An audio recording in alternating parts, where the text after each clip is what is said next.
शालिनी अपने माता पिता के साथ देहरादून में रहती थी। एक दिन रात में शालिनी के पिता ड्यूटी से लौटकर घर आते हैं। अरे, आ गए आप, आइए बैठिए।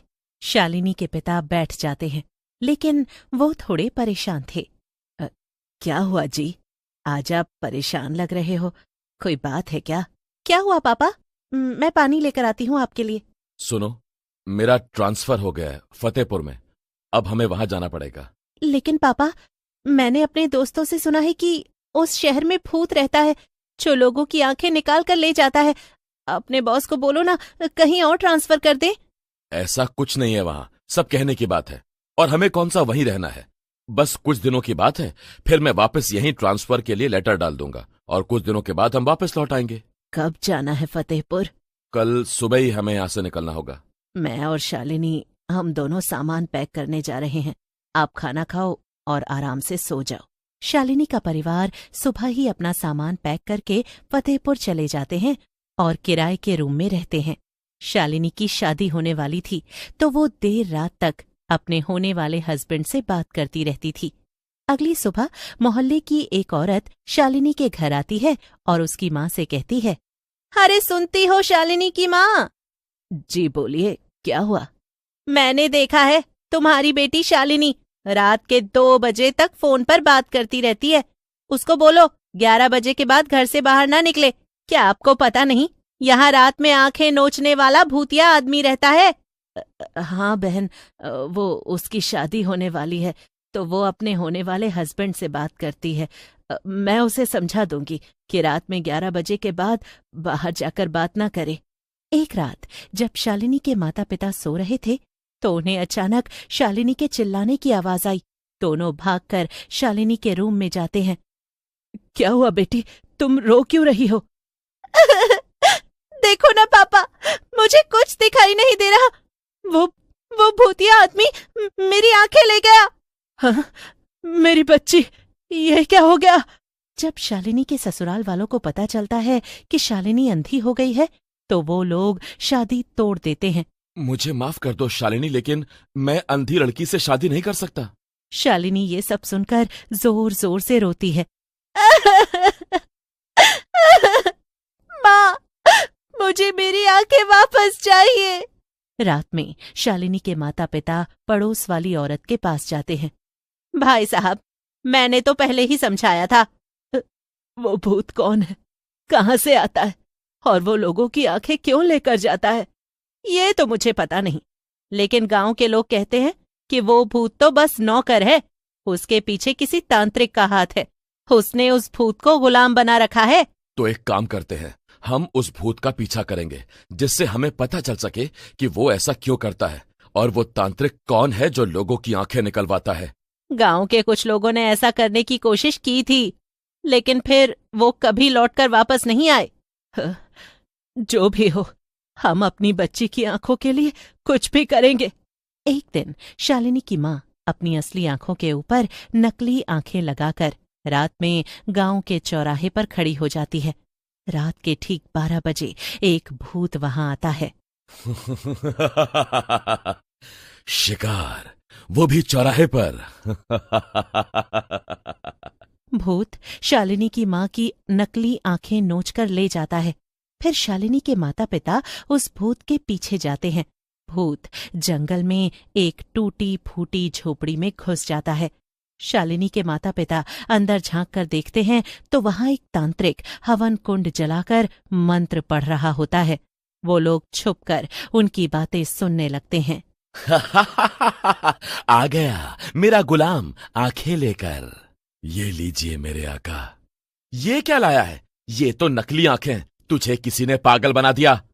मैं तुझे 100 लोगों की आंखें दे चुका हूं, अब मुझे आजाद कर। अभी नहीं, अभी तो तुझे 51 आंखें और लाकर देनी है। हवन की आग अब और तेज जल रही थी। भूत वहीं खड़ा कांप रहा था। तांत्रिक ने जो ताबीज निगला था उसमें 100 लोगों की असली आंखें बंद थीं, जिनमें शालिनी की आंखें भी थीं। हे भगवान, हमारी बेटी की आंखें अब इसके पेट मूर्खों, अब ये आंखें मेरे शरीर का हिस्सा बन चुकी हैं। अब मुझे कोई नहीं रोक सकता। अब मैं बहुत शक्तिशाली तांत्रिक बन जाऊंगा। इसने मुझसे झूठ बोला, अब मैं इसे नहीं छोड़ूंगा। जा, मेरी रक्षा कर। मैं तेरा स्वामी हूं। जा जाकर पहरेदारी कर रोज की तरह। अब नहीं, तूने मुझे धोखा दिया है, मुझसे झूठ बोला। अब मैं तुम्हें नहीं छोड़ूंगा। अब मैं तेरी भी आंखें नोच लूंगा। जैसे उन मासूम लोगों की नोची थी, उसी प्रकार अब तू भी अंधा होगा। भूत ने हाथ उठाया। उसके हाथ से अजीब काली भाप निकली और तांत्रिक की ओर बढ़ने लगी। ओम क्लीम काल दूताय नमः। तुझे मैंने नरक से बुलाया था और अब तुझे वहीं वापस भेज दूंगा। अचानक जमीन फटने लगी और झोपड़ी के फर्श में एक गहरा काला गड्ढा खुल गया। नहीं नहीं, मुझे मत भेजो वहां वापस। वहां अंधेरा है, आग है, चिल्लाहट है। मुझे माफ कर दो, अब नहीं होगा।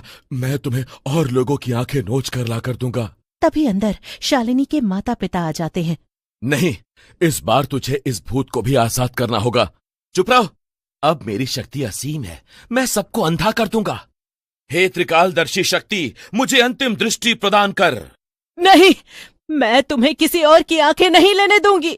वो जलता हुआ लकड़ी का टुकड़ा उठाती है और तांत्रिक की ओर फेंक देती है। लकड़ी तांत्रिक की धोती में लगती है और आग पकड़ लेती है। नहीं, ये क्या कर दिया तूने? बचाओ बचाओ, कोई मेरी मदद करो। झोपड़ी में आग फैलने लगती है। तांत्रिक भागने की कोशिश करता है, लेकिन भूत उसे पकड़ लेता है। तूने मुझे नर्क से निकाला, अब मैं अपने साथ साथ तुझे भी वहां ले जाऊंगा। नहीं, मुझे मत ले जा। मैं तेरे सामने हाथ जोड़ता हूँ, मुझे नर्क में लेकर मत जा। तूने मुझे मजबूर किया आंखें चुराने के लिए और उन मासूमों की जिंदगी बर्बाद करी। भूत और तांत्रिक दोनों उस गड्ढे में समा जाते हैं। अब क्या होगा? मेरी बेटी की आंखें तो तांत्रिक ने खा ली थी। तभी झोपड़ी के एक कोने से उजाला निकलता है और उसमें से एक साधु प्रकट होता है। डरो मत, मैं वो हूं जो हमेशा संतुलन बनाए रखता है। तांत्रिक की मृत्यु से उसकी तंत्र शक्ति खत्म हो चुकी है। अब जिनकी आंखें उसने चुराई थीं, वो सब वापस आ जाएंगी। जस्यानि नेत्राणि नीतानि तंत्रे स्वगृहम प्रत्यागच्छन्तु शान्ते। शालिनी के घर के कमरे में, जहां वो अंधी पड़ी थी, एक चमकदार रोशनी आती है और उसकी आंखों में समा जाती है।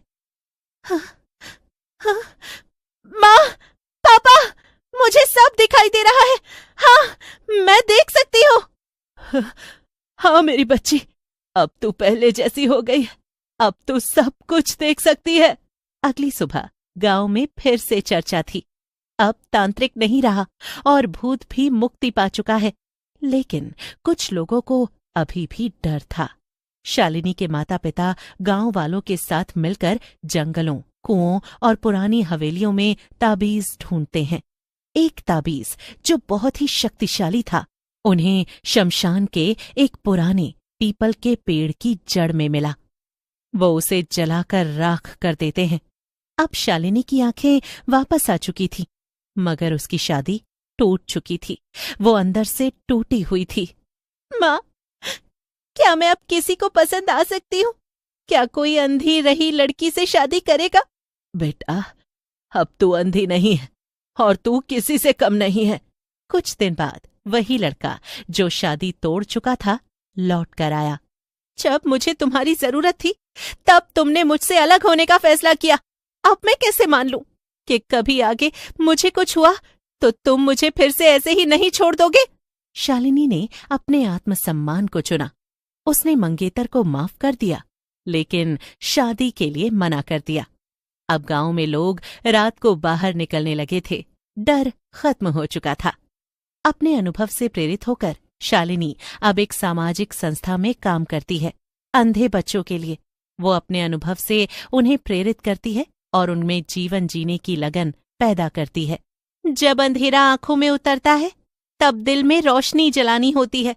हमें बस अपने मन की आंखों से देखना चाहिए, फिर देखना पूरा संसार जगमगाता दिखेगा। गांव फतेहपुर अब भूतों का नहीं, बहादुरों का गांव कहा जाने लगा था।